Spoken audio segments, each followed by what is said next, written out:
The old joke was you couldn't become a CEO in America if you were Indian. Now the joke is you can't become a CEO in America if you're not Indian. पुराना मजाक ये था कि अगर आप भारतीय हैं तो आप अमेरिका के सीईओ नहीं बन सकते। अब मजाक ये है कि अगर आप भारतीय नहीं हैं तो आप अमेरिका के सीईओ नहीं बन सकते हैं। You can't become a CEO in America if you're not Indian. Pakistan के वजीर आजम जो हैं वो सऊदी अरब पहुंचे हुए हैं और वहां पे वो क्वेश्चन कर रहे हैं, बात कर रहे हैं, दरख्वास्त कर रहे हैं अमेरिका से, सऊदी अरब से कि हमें जो है वो मदद करें। हमें नजर आ रहा है कि जहां प्राइवेट सेक्टर के कुछ ग्रुप ने बेहतर परफॉर्म किया, हमने ओवरऑल एज एन इकोनॉमी बेहतर नहीं परफॉर्म किया, ओवरऑल बिजनेसेस ने अच्छा नहीं परफॉर्म किया चंद ग्रुप्स के अलावा। तो इस वक्त मामला यह है कि हम हर लिहाज से ही पीछे हैं। कल की बात है, नेहरू खानदान का तूती बोलता था इंडिया, एक चाय फरोश ने आके उनके बुर्ज उल्टा दिए। आप उसको पसंद करें ना करें, ये क्रेडिट तो दें। Today, Kashmir's economy is doing much better. 1.8 crore tourists visited the valley in the last year. That's the highest ever in Indian history, 1.8 crore. Kashmir is getting its first ever foreign direct investment, and that too from a company in the UAE. Pakistan में भी यही हाल है। यहाँ शहजादे और शहजादियाँ जो हैं वो मुल्क चलाते हैं, क्योंकि जमहूरियत तो जिस तरह की चलती है पाकिस्तान में हमने देखा ही है। India is not a timid democracy that tolerates terrorism or betrayals. When Pakistani terrorists attacked Kashmir's Pulwama, India carried out surgical strikes on Balakot. Today's India is not a pushover country. It's a world power denied. कि Saudi अरब जो है वो पाकिस्तान का दोस्त तो जरूर है, लेकिन वो ये भी कहते हैं कि भाई आप लोगों पे हमें एतबार नहीं है, जो सीधी बात है, जो सीधी बात है। खबर ये आ रही है, सोशल मीडिया पे ये चीजें सर्कुलेट कर रही हैं कि जैसे मेन स्ट्रीम मीडिया पाकिस्तान में कंट्रोल था, वैसे ही सोशल मीडिया को भी कंट्रोल करने की प्रॉपर तैयारी कर ली गई है। इसमें तो कोई दो मत नहीं है कि मोदी जी वापस आ रहे हैं और थम्पिंग मेजॉरिटी के साथ वापस आएंगे। हम लाते हैं टॉक शोज और अनलिमिटेड एंटरटेनमेंट सिर्फ यूट्यूब पर। अगर आपने अभी तक हमारा चैनल सब्सक्राइब नहीं किया तो अभी सब्सक्राइब करें और बेल आइकॉन को क्लिक करके हमारी लेटेस्ट वीडियोस के बारे में अपडेट जानें। पाकिस्तान के वजीर आजम जो हैं वो सऊदी अरब पहुंचे हुए हैं और वहां पे वो क्वेश्चन कर रहे हैं, बात कर रहे हैं, दरख्वास्त कर रहे हैं अमेरिका से, सऊदी अरब से कि हमें जो है वो मदद करें, हमारी हेल्प करें। अब ये कितनी को वो हेल्प कर सकते हैं, क्या करते हैं, ये भी चीज़ें देखने की ज़रूरत है। और ये अगर आप देखें कि सऊदी अरब जो है वो पाकिस्तान का दोस्त तो ज़रूर है, लेकिन वो ये भी कहते हैं कि भाई आप लोगों पे हमें एतबार नहीं है, जो सीधी बात है, जो सीधी बात है। पहली बात है वो समझते हैं एतबार इसलिए नहीं है क्योंकि हमें पता है कि आपने जो चाइनीज़ मनी है उसको भी वेस्ट किया।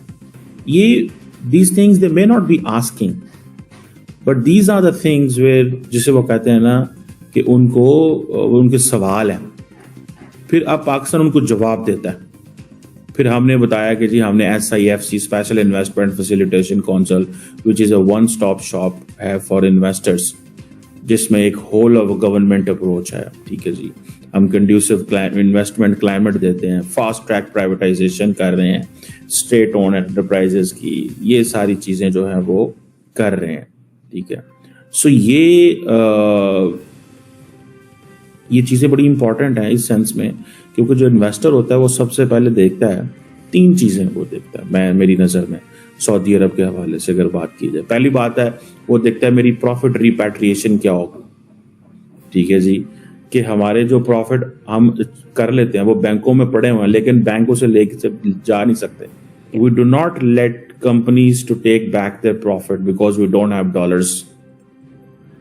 ठीक है जी, और मेरी तो इतला के मुताबिक पाकिस्तान ने सऊदी अरब की बहुत सारी कंपनीज के पैसे देने हैं, लेकिन हम उनसे रिक्वेस्ट करते हैं, जिस तरह हम चाइनीज़ के हमने पैसे देने हैं, हम उनसे रिक्वेस्ट करते हैं कि प्लीज़ थोड़ा होल्ड करें। सो कैसे जो पाकिस्तान के वज़ीर आज़म वहाँ गए हुए हैं, एक तो जारी बात है ये प्रॉफिट रिपैट्रिएशन पे भी फोकस करेंगे, दूसरा मॉनेटरी स्टेबिलिटी के हवाले से उनको कहेंगे कि सर हम जो है वो आपके साथ मिलके काम करना चाहते हैं, मॉनेटरी स्टेबिलिटी के हवाले से हमारी मदद करें। ठीक है जी, और तीसरी बात जो है वो है आपकी आर्बिट्रेशन राइट्स। ठीक है जी, उसमें वो चाहते हैं कि हम जब कोई होता ही है कि एक दफ़ा तो हुकूमत कहती है कंपनीज को आ जाओ, अभी हमारे वज़ीर आज़म साहब गए हुए हैं, वो कहेंगे कि आ जाओ आ जाओ आ जाओ, लेकिन जब वो आ जाएंगे तो उनके लिए फिर मसले मसाइल शुरू हो जाते हैं और जाहिर बात है एक बड़े पैमाने पे एक क्वेश्चन आ जाता है कि हाँ जी अब इधर से किधर जाएंगे, क्या करेंगे, क्या होगा। इसमें तो कोई दो मत नहीं है कि मोदी जी वापस आ रहे हैं और थम्पिंग मेजोरिटी के साथ वापस आएंगे। आपको समझना पड़ेगा कि थर्ड टर्म ये धर्म स्थापना का टर्म है, ये वर्ल्ड लीडर चूज करने का टर्म है और मुझे नहीं लगता कि इसमें कुछ चेंज आना है। इनफैक्ट प्रधानमंत्री जी का नारा जो है कि 400 पार एनडीए का अलायंस, जिस प्रकार से वर्क हुआ है लास्ट 10 इयर्स में और जिस प्रकार के रिफॉर्म्स की प्रॉमिस की जा रही है कि प्रधानमंत्री जी 1000 साल की बात कर रहे हैं, वो बोल रहे हैं 1000 साल तक के लिए भारत को जो भी कुछ जरूरत पड़ता है उसके फाउंडेशनल चेंजेस ये थर्ड टर्म में किए जाएंगे।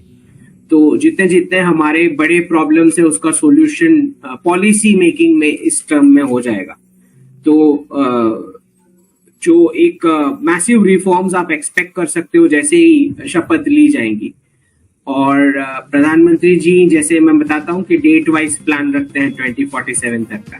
सिक्योरिटी काउंसिल में जैसे ही सीट कंफर्म हो जाएंगी तो बहुत सारे ऐसे छोटे देश जिनके अब इंडिविजुअल वोट्स की जरूरत नहीं है यूनाइटेड नेशन में, एक बार सीट आ जाने के बाद तो हो सकता है वो सामने से प्रपोजल लेके आए कि भाई हमें भारत के साथ जुड़ना है, तो एक अलग फॉर्मेट में या स्टेट की हैसियत से ज्वाइन होना शुरू हो जाएंगे। थर्ड टर्म के एंडिंग 2030 के बाद आप वो अखंड भारत का मैप ग्रो करता हुआ देख पाएंगे। आजम साहब वहाँ IMF को कह रहे हैं कि सानो दो पैसे हमें दो, हम आपकी जो है वो हमारी हेल्थ खराब है, हमें दो पैसा उसमें सेहत में, हमें पैसा दो कि आप लोग जब फ्लड्स आए थे तो हमारी इकोनॉमी खराब हुई थी, हमें महंगे लोन्स मिले थे।